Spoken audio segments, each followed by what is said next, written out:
So speaking of Beth Moore, so she was discovered it must have been this Sunday, right, at an Anglican church, participating in the Eucharist, I guess. I'm not like an Anglican expert, but this is so she's got the smells and bells going on.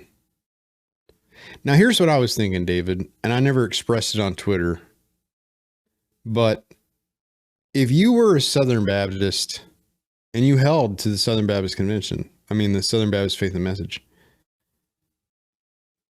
but you didn't want to be a part of the convention anymore because it's racist and misogynist, wouldn't you find an independent Baptist church that's non-fundamental but evangelical?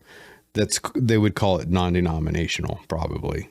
Yeah. They'd avoid the word independent, but wouldn't you find a non-denominational church to join that is Baptist in its doctrine and beliefs? There's plenty. Because she jumped to Catholic LARPing. Yeah. Like Anglicans are Catholic LARPing. That's all their church services are. They LARP the Catholic Mass. Yeah. So she jumps as far away from Baptist as she can get, which leads us saying she has no convictions. She has no convictions. That's the trick, because if her, like you said, what the heck? If her reasoning for leaving the SBC was the SBC is racist and this and that, and they're getting on woke people's cases, there are plenty of evangelical mega churches that are basically the same as most SBC churches, but are not actually, participating churches within the convention, right? She could go to any of them. Sure. So what you would think a CBF church would be fine for Beth Moore. Right. So there's only two conclusions we can come to. The first option is that she doesn't know enough about what Baptists believe or any other denomination to even tell the difference. She is a stupid, bottle blonde, bimbo aerobics instructor, like we've told you, who was packaged by Lifeway to sell stuff and is the dummy that people have suspected her to be. So that's option A. That's not what I'm saying. I'm saying that's option A. That's option A. That's option A. Yeah, and option B is ignorance. Yeah, option B is she knows the difference between Baptist beliefs and Anglican beliefs and has been lying the entire time. That's option B. For 5 years. Right. Because she says she changed her beliefs 5 years ago. So when did she hit the scene though? When was her first Bible study start showing up? It was 10 years ago, right? 90, 91. What are you asking? When was she first? When did she first become this SBC Lifeway darling that she's been known for? Oh no, long time ago. Decades, 20 years. Right? Yeah. So, I think it confused some Baptists because we look at the kneeling and the robe and the large crucifix and we go, what the heck's going on? And then if you looked at my Twitter feed, you'd see, I don't think he responded, so I wouldn't say I got into it with Jordan Cooper because I don't think he wants to get into it with me, but his wife probably does because she wears the pants in that family, I guarantee it. Cooper, he's like, ha ha ha ha, it's so funny watching Baptists try to make sense of this. What's happening here? And he explains it that she's kneeling on something, I don't know, some kind of voodoo. Yeah, he said she's in the pulpit receiving communion. It's the altar rail where everyone receives communion. It's the altar rail, whatever the crap that is, where everyone receives communion. Right. Yeah. Well, we don't. Again, my comment, I said, it's like a Dungeons and Dragons LARPing nerd. Hold on a second. You moved it. I should pin your screen. Read it, David, what I said. It's like a Dungeons and Dragons LARPing nerd making fun of normal adults for not knowing the difference between a troll and an ogre. Because that's exactly what it is. It's like, we look at that and we're like, I don't know what the crap that is. What is that nonsense? Well, of course, we didn't say she was preaching or anything, administering the Eucharist, although I think some did. Well, and because it's so confusing, we don't see that crap on Sunday morning. Pardon me for going full Baptist, but I'm looking at this. I'm like, none of this is in the Bible. That's why I'm not familiar with it. It's not in Scripture. Right. And so these people who are, and by the way, what I had jump out at me was the Anglicans, a part of this denomination, go, no, we're the conservative ones. Okay. First of all, they're being the most conservative Anglican is like being the most conservative Democrat. Okay. So I don't care. Yeah, they're the. It's the smells and bells. They're the nonsense. Joe Manchin of it's the frankincense and the all of the idolatry, all of that stuff. And I said to him, I hope you put your frankincense into a neti pot, stick it up your nose, and OD. And then I realized I shouldn't say that. When Twitter told me almost immediately I shouldn't say that, and put me in jail for like 9 hours. That was yesterday. I hate the remnants of Popery. So I despise that she went Anglican, but I mean, if the Anglicans want her, take her, because whatever genuine Christian exists in that church, and there are surely some, she will destroy them too, and you will get what you deserve. And unfortunately, they'll be lost in the process, but you'll learn your stupid mistake in time. Well, if you don't want to learn from our mistakes, you'll just have to learn the mistakes yourself, because that's what a wolf does, is he destroys churches. So she's not going to be content at destroying the SBC. She's just going to move on to this poor denomination next. And it's tiny too. I mean, what is it? The Anglican Church in America, is that what she's part of? Anglican Church in North America, which is, I mean, it's 125,000 people or something. This still leaves the question unanswered. How do you change your conviction so quickly? If you don't have any, it's pretty easy to move. Bingo. There were none. And people will call her church one of the Anglican Church in North America. They'll call it the more conservative version of Anglicanism, but they're only looking at social issues. They're like, okay, if your Anglican church is against gay marriage and pro-life, you're conservative. But I would argue that there's none of these high liturgy kind of churches are really theologically conservative. Well, even the Anglican boys were like, most of us don't ordain women ministers. There's some, yeah. Even in the ACNA, there's some. Oh, but you're the conservative ones, right? So, have you ever heard of the Overton window? Because I don't play that game. Well, and you tweeted out something yesterday that I think is the more important point to take for Baptists, those who may still remain in the SBC, or those that like to poo-poo discernment ministers when we warn about stuff and then years later it comes to pass. You said what Beth Moore and Russell Moore both taught us in their apostatizing the SBC is, for money, our leaders will actually lie about their doctrines and beliefs for a job. Now ask yourself how much you trust our 6 SBC seminaries and their faculty. And 100, I'm guessing, or so, that's probably high, 75, 80, 90, 100, Southern Baptist undergraduate schools.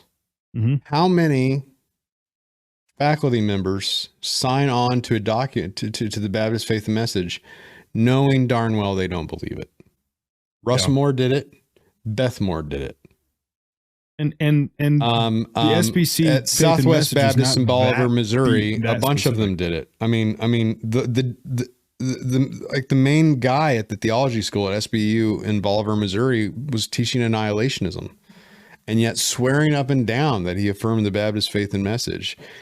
To a liar, their signature doesn't mean anything. And so this is, I guess, where the program could go long, and we'll have to, watch it, David, reel me on when you need to. But I teach my kids the signature is not as important as the handshake. So the way that city folk do business is, like if you buy a car, you sign the paper, do the paperwork, and then you do a handshake, and the deal's considered done after the paperwork's done, and the handshake is a formality. But in the country, it's quite different, where if I shake your hand, that's better than the signature. The signature is the formality. The handshake is my bond. It's my word. So I took my daughter to buy a car the other day, and building her credit, and she needed a new car, getting married and stuff like that. And I bought it and put her on the credit app so she could build her credit, et cetera, blah, blah, blah. And you have to co-sign. They're like, co-sign, right? Well, I think she technically co-signed, but I mean, whatever. Yep. Still works. It still works. If you don't have any credit, yeah, it does. Yeah, it builds her credit the same way as it would mine. So, anywho, I made the point of, as they're like, well, let's get this in, and will you sign this? And now I used to work in car sales, so that first signature on that first form, it's not a legal document of any kind. It's a mental thing. It's a mental commitment. It's to get you to commit. And I said, no, I'll shake your hand on it though. And they're like, really? I'm like, yeah, we'll shake on it. I'm not signing my name to that piece of paper though. It's just pointless. I used to sell cars. I always tell them that out of respect. That's just a way to get me to mentally commit. But I'm willing to shake your hand on the deal right now, if that makes you feel more comfortable. Well, because you got to go back to your sales manager office and explain why I didn't put my initial on that piece of paper, because they want a commitment before they go do all their work that the finance department has to do. So I shake their hand, and I let my daughter know that's more official to your dad that I just bought that car than me going signing 15 documents in a few minutes in the guy's office. A handshake is your bond, more powerful than any document or piece of paper that you could sign. And these professors, they'll sign the Baptist Faith and Message all day long. They'll write it like Bart Simpson would write on a blackboard. Just constantly, because liars lie, because as Jesus said, you lie because you're of your father, the devil, and he's the father of lies, and he's been lying since the beginning. So they have no problem lying about their doctrine. None at all. Zero. Did she get a, was it a Chevy Malibu? Is that what I saw? She got a 2017 Chevy Malibu, and it had low miles and good tires, and it's a good car. It's a good car for somebody that hopefully is going to have babies in a few years and throw them in the back. Did you see my comment on there? No, probably not. You shared this on social media. My comment was snow tires with a heart. I couldn't figure out winter tires. I did see that actually, and I'm like, did I said you love your daughter? Put winter tires on that car. That's what I was trying to imply. My requirement was an all-wheel drive or a front-wheel drive. Yeah, front-wheel drive is good, and winter tires are better. Well, I do studded tires. I don't do winter tires. And I know that studded tires are for winter. But what I mean by that is if you go to a tire shop and you say winter tires, that's different. That means something different than studded tires. So right. I go full stud, which is harder because have you tried to get studded tires lately? Well, yeah, because there's fewer and fewer manufacturers. Noisy, and if you drive them on dry pavement, they destroy themselves pretty quickly. Studded tires might last you a couple of years, but I tell you what, they work darn good on the ice and snow. Mm-hmm. Yep, very true. So yeah, Malibu is a good car. I'm pretty familiar with the platform because I have a it was Saturn heated Astro. leather seats, and that was a real seller in Montana in the wintertime. Yep. Yeah. So I have a favorite, to get back to actually, not chasing rabbits. I have a favorite tweet out of the Beth Moore tweets today, though. I have a tweet from, I'm going to call her Karen. Her name's Lori Frank, but I'm going to call her Karen just because of what the tweet said. She said, and I'm going to see if I can do the wording right. People sharing photos of Beth Moore taken during worship without consent and sharing her church's identity which she had withheld in order to criticize her unjustly are guilty of meanness and bullying. This is my favorite one. Look how many likes this has. Right. Beth Moore has an army. Well, and I'll tell you why this is go to significant my here in a feed. second. Just a second, though. While we're on this, the bullying part, I'm going to tell a story in real quick, and then I want you to go to my Twitter feed for a second. So we host this meeting at my church because I don't know how it happened. I mean, I do, but I don't want to get into the story. For the Sydney healthcare workers who are against the vaccine shots, they hosted it at my church. And we have we have the Attorney General beamed in, and the Sydney Herald wanted to come and was told no. But I buried the hatchet with them, if you remember, and got my religion calling back, all that. So I said, hey, man, talking to the editor, give me a few days. They hate you because you're liberal and you always tell the hospital side of things and you never report the truth correctly. But let me see what I can do as a fellow colleague in the press to get you in. It is my church building, you know, or it belongs to the Lord, obviously, but it's our venue. So I get him in. He sits on the front row of the balcony with a camera in his lap, and then he writes a hit piece on my church. An actual hit piece on my church. He says that it was a cloak and dagger meeting, that we wouldn't let everybody in, which is not true. Nobody got turned away, that he couldn't hear anything, and that he was surrounded by security, which is true. I had security all over the place that night because we have security concerns. None of your business. So I don't feel the need to justify that. But they were like, a lot of this security people were 5 foot tall women who weigh like 115 pounds. So like they're not intimidating or anything. And anyways, he did an article about why he could not do an article because he couldn't hear correctly. He couldn't hear what was going on. Well, you can hear everything in our balcony perfectly fine. And we have a plexiglass barrier to keep kids from falling off the balcony. And he says that the plexiglass was keeping him from hearing the proceedings, which is, it's retarded. His head was well above the plexiglass. He could have taken his cell phone out. He could have moved around. He could have taken pictures. He had a camera in his lap. He was welcome to take pictures. So I go to my kids' Christmas play or Christmas pageant, Christmas program at the Independent Fundamental Baptist School, because a couple of my kids go to school there. And there is Mark Berryman, the editor of the Sydney Herald, sitting in one of the back rows, not the back row, but one of the back rows of that church, and could hear everything just fine. And he put out an article that night about what happened at the about what happened at the meeting. And there was zero amplification used in that church. No microphones. Ours will blast you with speakers. No microphones.